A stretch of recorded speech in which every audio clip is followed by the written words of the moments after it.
Bienvenidos a un nuevo noticiero del canal del Poder Judicial, un espacio dedicado a revisar las principales informaciones ligadas a la justicia chilena. Les queremos dar a conocer los titulares de esta edición.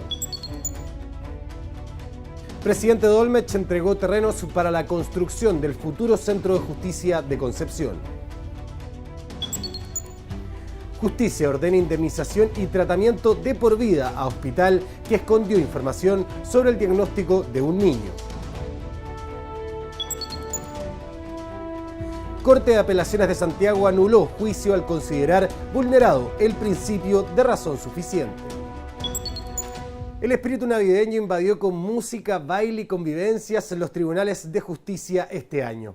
Villancicos en las voces del coro del Poder Judicial de Santiago y una fiesta con karaoke fueron algunas de las instancias para compartir y celebrar el nacimiento de Cristo. Sopranos, contraaltos, barítonos y bajos.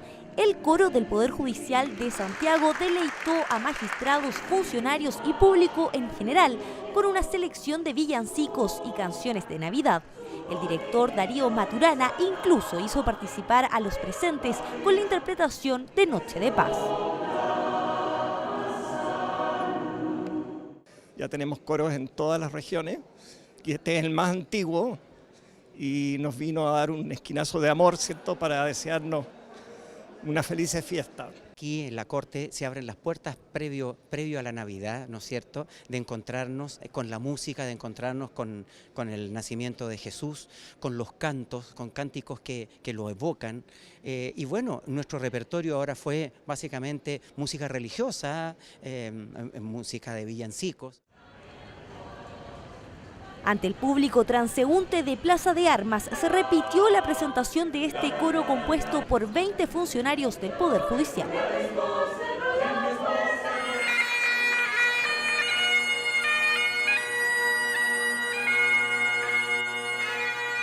Villancicos en gaita, coloridas coreografías y karaoke para los más valientes.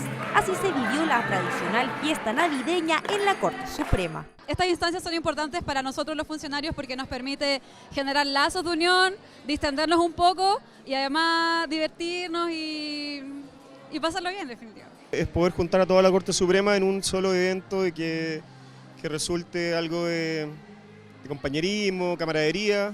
Y para cerrar el año, en el hall del Palacio de los Tribunales de Justicia se presentó el concierto Mozart Visita el Palacio.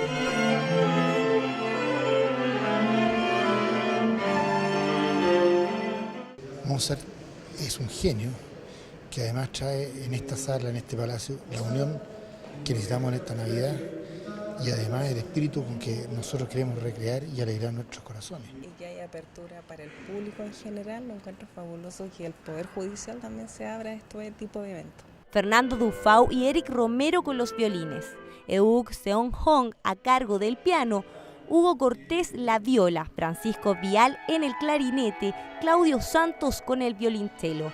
El grupo Amadeus Ensamble cautivó a los presentes en esta actividad con la que la Corte Suprema quiso desear a todos los usuarios y funcionarios del Poder Judicial una feliz Navidad y un próspero 2018. El presidente de la Corte Suprema, Hugo Dolmetsch, participó en la entrega de los terrenos donde se construirá el Centro de Justicia de Concepción. Además, develó una placa que recuerda el traspaso del edificio de la Corte de Apelaciones por parte del Ejecutivo al Poder Judicial. Una placa que simboliza la buena relación histórica entre poderes del Estado y que suma un nuevo capítulo. El edificio que alberga la Corte de Apelaciones de Concepción pasó a manos del Poder Judicial. El presidente de la Corte Suprema, Hugo Dolmetsch, encabezó la ceremonia que hizo oficial este hito. La máxima autoridad judicial tuvo una apretada agenda en su visita a la región del Biobío. También participó en la entrega del terreno donde se construirá un edificio para los juzgados de cobranza laboral y previsional, de letras del trabajo y los 3 juzgados civiles de la capital penquista. Efectivamente, yo hace un año, más de un año, mucho más, que vine a conocer este terreno cuando estábamos en las primeras conversaciones y había otro tipo de oferentes, había también otro tipo de interesados en este terreno y nosotros nos convencimos que teníamos que comprarlo sí o sí, por todas las perspectivas que tiene, sobre todo tiene una perspectiva maravillosa, ¿cuál es el cerro? La máxima autoridad judicial se desplazó 29 kilómetros más al norte para llegar hasta la ciudad de Tomé. En este lugar, el ministro Dolmetsch encabezó la ceremonia de instalación de la primera piedra del Centro Judicial de Tomé. El edificio tendrá 4.253 metros cuadrados y reunirá los tribunales de familia y de letras tomecinos. Su entrega está fijada para abril de 2019 y contará con tecnología de punta. No hacemos nada nosotros que no sea de última generación y que esté de acuerdo con los estándares internacionales más exigentes y de acuerdo con las normas de las Naciones Unidas para la protección de la biodiversidad y del medio ambiente. Entonces, eso, todos los tribunales que en este minuto estamos construyendo son de ese nivel y esto va a ser realmente lindo, le va a dar prestancia al lugar. La última parada de esta visita fue en Chillán. Ahí el ministro Dolmetsch encabezó la ceremonia de la primera piedra del futuro centro judicial de esta ciudad, un edificio que albergará, entre otros tribunales, a la Corte de Apelaciones de Chillán. Tendrá 10.309 metros cuadrados y su inversión supera los 16.000 millones de pesos. Hoy día empezamos a concretizar un anhelo de muchos años. Esto se había ido postergando la iniciación de las obras del Centro de Justicia, que va a albergar no solamente a la Corte de Apelaciones, sino también a los juzgados de familia y a los juzgados civiles. Como decía, es un viejo anhelo que esperamos el 2020 poderlo inaugurar. Todas estas construcciones de nuevos edificios son parte de un potente plan quinquenal de inversiones por parte del Poder Judicial. Este contempla la construcción de 168 nuevos centros de justicia y tribunales a lo largo del país, con una inversión de 672 millones de dólares. Su cuerpo apareció flotando en la playa La Ballena del sector Los Molles el 12 de septiembre de 1976. Los medios en esa época calificaron el hecho como un crimen pasional. Sin embargo, 40 años más tarde, la justicia dictaminó que se trataba de un secuestro y un homicidio perpetrado por agentes de la dictadura. En nuestro fallo histórico de esta semana, revisamos el caso de Marta Ugarte. Marta Lidia Ugarte Román, de 42 años, era modista, profesora e integrante del Comité Central del Partido Comunista. Llegó a ser encargada nacional de educación del PC y jefa provincial en Santiago de la Junta de Abastecimientos y Precios JAP durante el gobierno de Salvador Allende. Su caso develó una de las maneras más brutales de hacer desaparecer cuerpos por parte de la dictadura.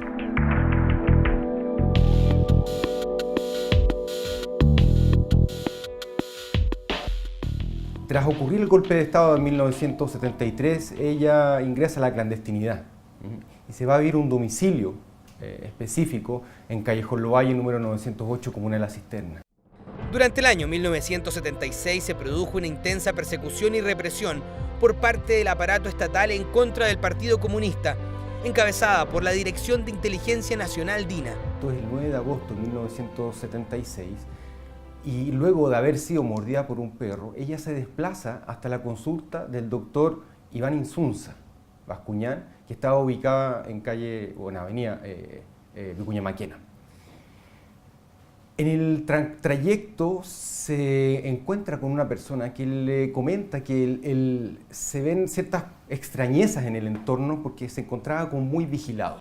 Llegó a la consulta, pero todo era una trampa. Allí fue detenida y llevada a Villa Grimaldi, centro de detención ilegal de la DINA en Peñalolén, conocido por sus agentes como Cuartel Terranova. Fue torturada y sometida a interrogatorios durante un mes. El 9 de septiembre fue llevada al cuartel de Peldehue, donde la ejecutaron con una inyección. Su cuerpo fue metido en un saco, amarrado con alambres a un riel y subido a un helicóptero para lanzarlo al mar.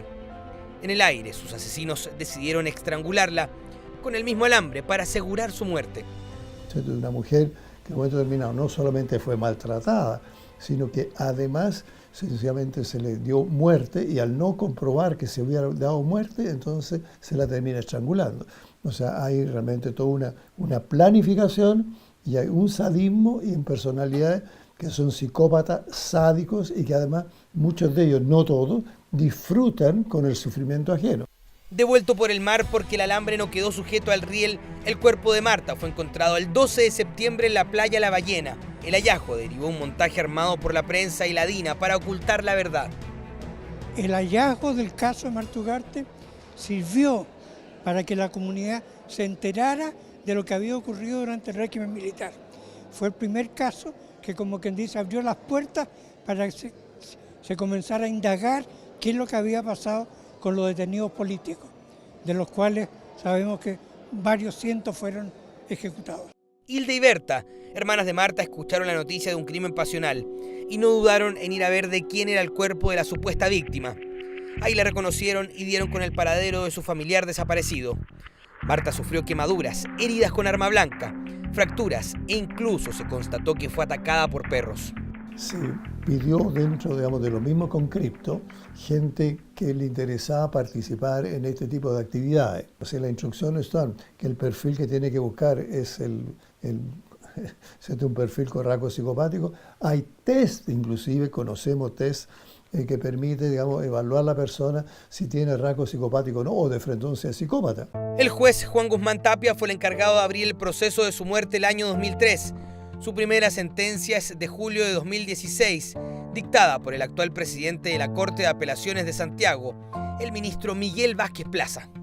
En la sentencia que dictó el ministro Miguel Vázquez Plaza son condenados 28 agentes a distintas penas y por sus participaciones según corresponda en los delitos de secuestro simple y de homicidio calificado. En la parte civil se acogió la demanda civil indemnizatoria que fue presentada por parte de las hermanas de la víctima, doña Berta y doña Hilda, estimando el tribunal que correspondía acoger la demanda civil impetrada y ordenando el pago de una suma de 100 millones de pesos para cada una de las hermanas que sobreviven a doña Marta.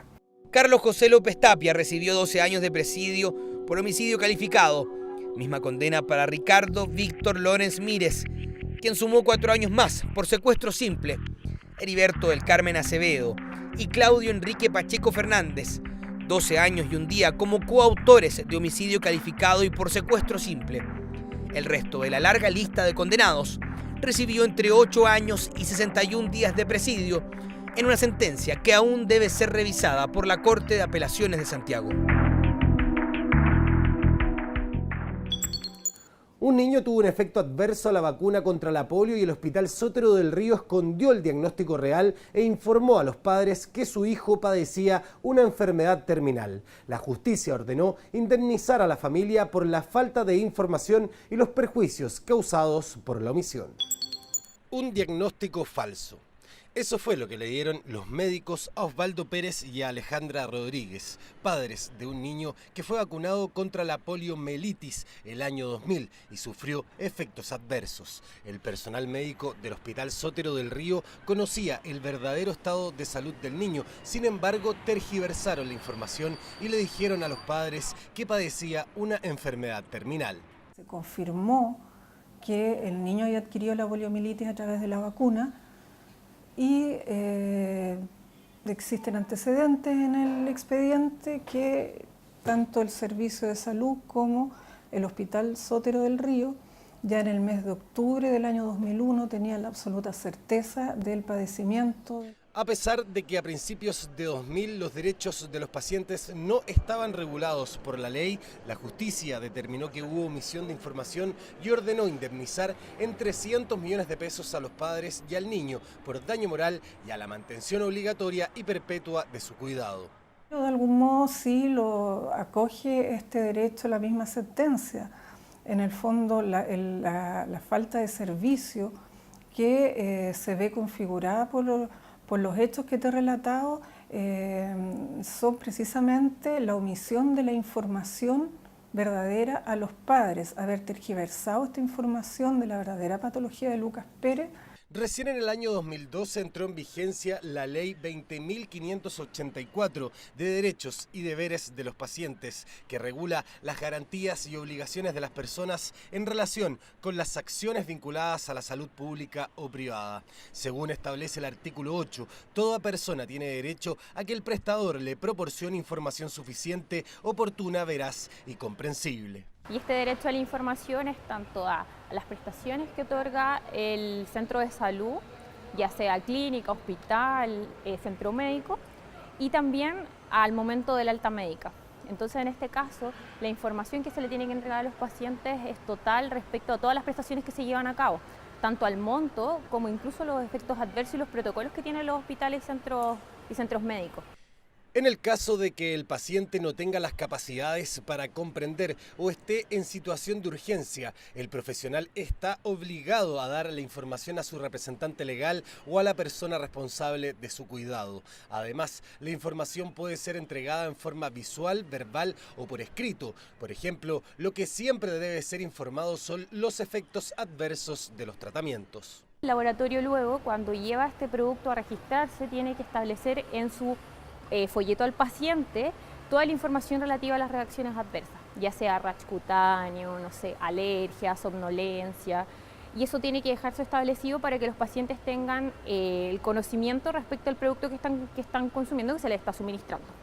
Todos los pacientes tienen el derecho a recibir información sobre su estado de salud, posible diagnóstico, alternativas de tratamiento, riesgos, entre otros. Sin embargo, no son solo los únicos datos que pueden solicitar, ya que, por ejemplo, los prestadores deben identificarse siempre.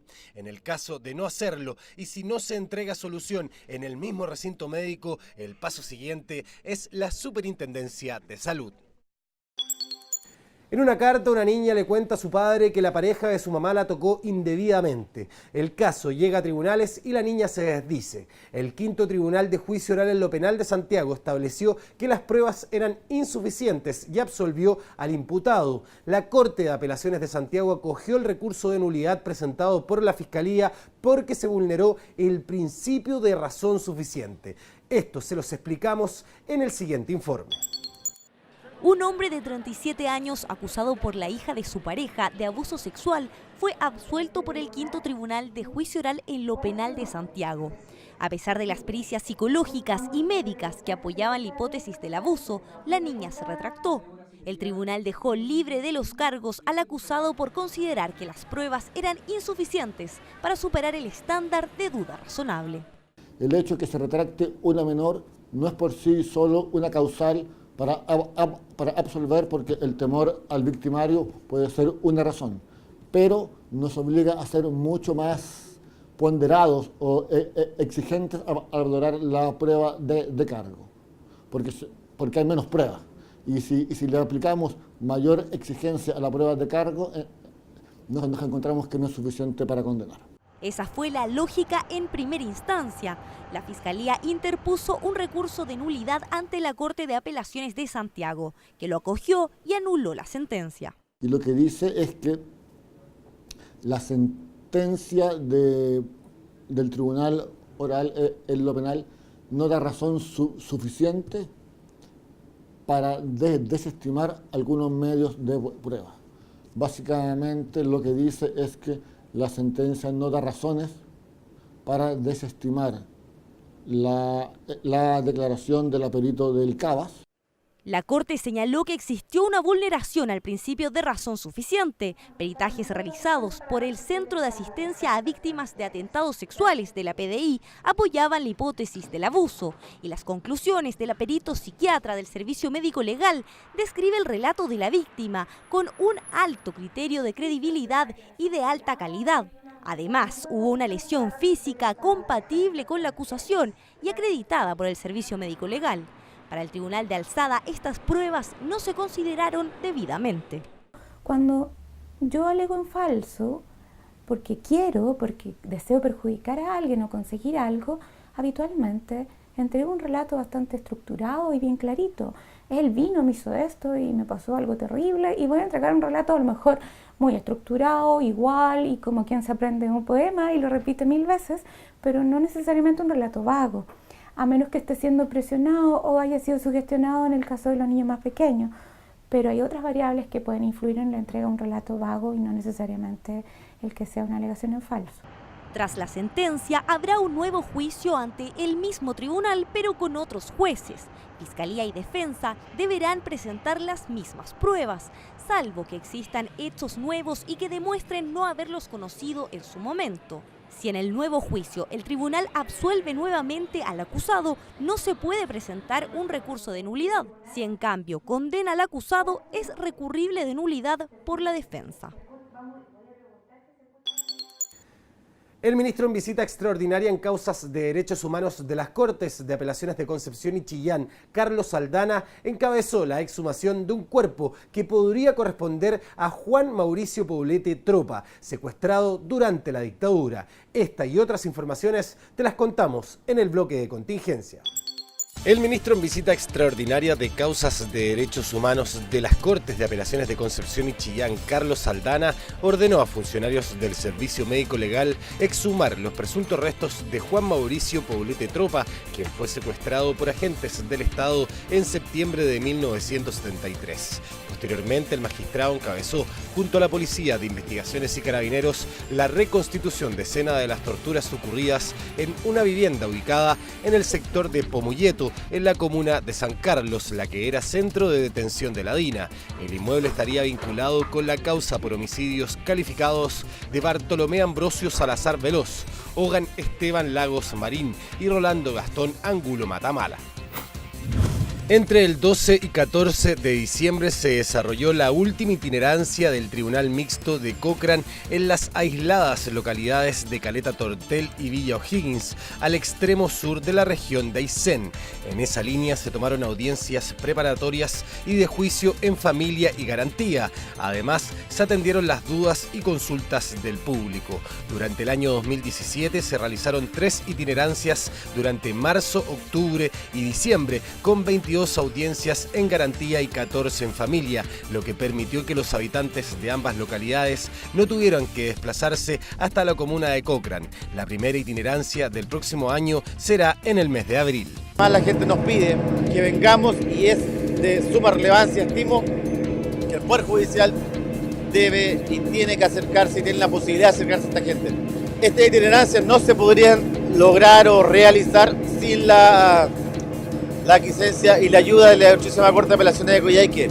Cada uno de los señores ministros nos han apoyado en su presidencia para poder hacer todo lo necesario, para tener los vehículos necesarios para llegar acá, hacer las coordinaciones con Gendarmería a través de la Seremía de Justicia. Con el fin de entregar información y orientación sobre material judicial y causas en tramitación, el Bus de la Justicia arribó a la localidad precordillerana de Río Puelo, en la comuna de Cochamó. Una actividad que se enmarca en el proyecto Justicia Móvil, impulsado por el Poder Judicial para brindar atención a las comunidades alejadas de los centros de justicia. La oficina móvil tiene un itinerario de fin de año donde visitará localidades como Río Puelo, Cochamó, Fresia, Estaquilla, Quenuir, Isla Puluqui, Kemchi, Curaco de Vélez, Queilén, Coinco, Contao y Palena para acercar la justicia a los usuarios. La mayoría de las consultas son de carácter familiar. La gente pregunta por asuntos de pensión de alimentos, por divorcio, asuntos, digamos, también de caminos vecinales. Por primera vez se está llegando la justicia hacia la gente que realmente lo necesita, que primero no puede pagar un abogado.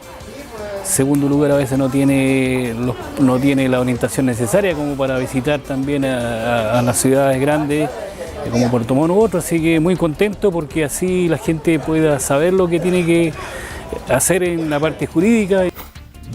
En la Corte de Apelaciones de Talca se desarrolló un seminario organizado por el Tribunal Maulino y el Servicio Nacional de la Discapacidad que tuvo como debate la interrogante: ¿tienen derechos las personas con discapacidad a constituir una familia y a ejercer los roles maternos y paternos? La actividad estuvo encabezada por el ministro de la Corte Suprema, Lamberto Cisternas, y el presidente del Tribunal de Alzada, Moisés Muñoz. En la Escuela Playa Linda de Lipimávida, región del Maule, se cerró el primer ciclo de charlas de educación cívica y entrega de libros a establecimientos escolares impulsado por la Corte de Apelaciones de Talca. La actividad fue encabezada por el presidente del Tribunal Maulino, Moisés Muñoz, quien dictó una charla para 19 alumnos. Más de 1000 libros fueron donados por funcionarios de la jurisdicción de Talca a 5 colegios donde se dictaron las charlas educativas. El Tribunal Oral en lo Penal de Linares inauguró una sala especial para la toma de declaraciones de niños, niñas y adolescentes, víctimas o testigos de delitos. Esta evitará que estén presentes en las salas de audiencia. El presidente de la Corte de Apelaciones de Talca, Moisés Muñoz, destacó que la sala especial servirá para resguardar los derechos de los niños que acuden a tribunales. Durante la actividad se realizó una simulación de cómo funcionará esta sala especial. Los tribunales de alzada de nuestra justicia tienen la potestad de dictaminar una sentencia de reemplazo en caso que una condena no se ajuste a derecho. En la siguiente cápsula educativa te contamos cómo es el proceso para cuando se pronuncian este tipo de sentencias. La sentencia de reemplazo es una alternativa que entrega nuestro ordenamiento jurídico para enmendar sentencias de tribunales ordinarios que no se ajusten a derecho. Estas son pronunciadas por alguna Corte de Apelaciones o la Corte Suprema. Los tribunales de alzada dictan sentencias de reemplazo cuando una de las partes del caso ha presentado un recurso de nulidad o de casación. Una vez acogida esta acción, los ministros de las salas evalúan el fondo del caso y, si es acogido, pronuncian una sentencia de reemplazo, la que será definitiva. Un caso donde la Corte Suprema dictó una sentencia de reemplazo fue el de Nabila Rifo, donde el máximo tribunal recalificó el delito de femicidio frustrado por lesiones graves y rebajó la condena de su agresor de 26 a 18 años de cárcel. El presidente de la Corte Suprema, Hugo Dolmetsch, anunció que el Pleno del Máximo Tribunal eligió para sucederlo en el cargo al ministro Haroldo Brito. Este asumirá el 8 de enero. Te contamos de esta información y otras en la agenda del presidente. La Corte Suprema escogió el 22 de diciembre al ministro Haroldo Brito Cruz como el nuevo presidente del máximo tribunal del país para el bienio 2018-2019. Reemplazará al ministro Hugo Dolmetsch Urra. Brito Cruz nació en Valparaíso el 16 de noviembre de 1948 y cursó estudios superiores en la Universidad de Chile, sede Valparaíso. Egresó en el año 1974. El actual presidente de la Corte Suprema, Hugo Dolmetsch, fue el encargado de entregar los resultados de la votación del Pleno. El 8 de enero asumirá el cargo. He agradecido al Pleno, doy cuenta a ustedes de esta intención de trabajar en un proceso que no es nuevo en esta Corte. Yo no pretendo iniciar nada. Este proceso de modernización del Poder Judicial es un proceso que viene ya desde hace muchísimos años, que ha contado con la participación de muchísimos presidentes, muchísimos ministros. Muestra Palacio de Tribunales, su gente y qué hacer. Ese es el nombre de la exposición fotográfica que el presidente de la Corte Suprema, Hugo Dolmetsch, inauguró en el Palacio de Tribunales. Estas 30 fotografías muestran el palacio como obra arquitectónica, el trabajo jurisdiccional, las actividades culturales, recreativas y de extensión, además de sus funcionarios y el público que transita por él. Un trabajo realizado por los fotógrafos del Poder Judicial Eduardo Ramírez y Felipe Contreras. Es una expresión cultural que Bibliotecas y Comunicaciones preparó con mucho cariño y que estimo que es de la máxima importancia y calidad. Así que muy contento con esto, porque también representa parte de nuestro digamos, aporte cultural a la sociedad. Hay registro histórico, registro social y pueden ver ustedes algunos aspectos de la vida del palacio, la arquitectura, la gente y algunos acontecimientos históricos de los ministros, de los presidentes de la Corte Suprema que han pasado por este lugar. Tenemos un registro de fotos de todas las actividades que se hacen y de todo el trabajo jurisdiccional y no jurisdiccional. Y de entre esas fotos se escogieron algunas que tenían que ver con la temática de esta exposición. Las otras fotos son de la construcción del edificio, que ese es un trabajo que se hizo el año pasado de recolección de material histórico para un libro de la Corte Suprema. La exposición estará abierta al público por un mes, luego será trasladada al Zócalo hasta marzo para finalmente transformarse en una muestra itinerante en los principales tribunales de la región. El presidente de la Corte Suprema, Hugo Dolmetsch, visitó el 21 de diciembre al presidente electo de la República, Sebastián Piñera. Durante la reunión, la máxima autoridad judicial lo felicitó por su triunfo. En el encuentro, que se prolongó por 1 hora, ambos personeros abordaron temas generales relativos a la administración de justicia. La reunión de carácter protocolar fue calificada como cordial y provechosa por el presidente Dolmetsch.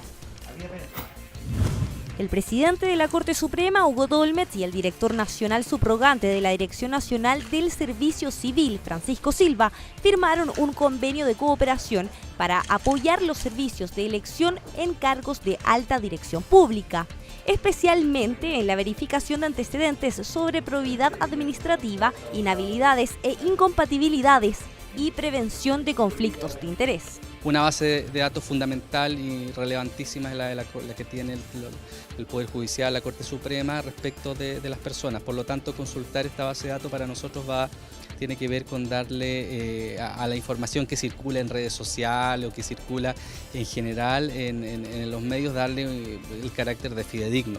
El convenio permitirá al Servicio Civil acceder al portal del Poder Judicial para consultar bases de datos sobre causas civiles, penales y familiares, juicios pendientes, condenas por crimen o simple delito, entre otros.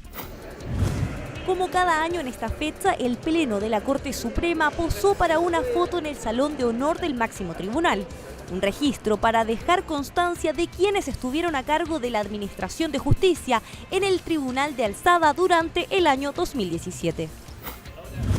Hasta el Ministerio de Defensa Nacional llegó el presidente de la Corte Suprema, ministro Hugo Dolmetsch, junto a la presidenta de la República, Michelle Bachelet, para participar de la ceremonia de develación de una placa conmemorativa a los excomandantes en jefe del Ejército, generales René Schneider-Tsereau y Carlos Prats González. La ceremonia contó con la participación de familiares de ambos militares y del ministro de la cartera, José Antonio Gómez. Juntos forjaron, como dije recién, una idea, un proyecto institucional de defender la Constitución fundamentalmente y de llevar a cabo una idea de patria, de entrega. Creo que es primera vez que se hace un reconocimiento a su pensamiento y al hecho de que ellos dieron su vida por mantener estos principios. La idea es reconocer la figura de ambos generales constitucionalistas de manera permanente. Hasta acá la revisión de noticias de esta edición del noticiero del canal del Poder Judicial. Nosotros nos despedimos dejándolos invitados, como siempre, a que visiten las diversas plataformas digitales del Poder Judicial y además nuestro sitio web www.poderjudicialtv.cl. Que estén muy bien.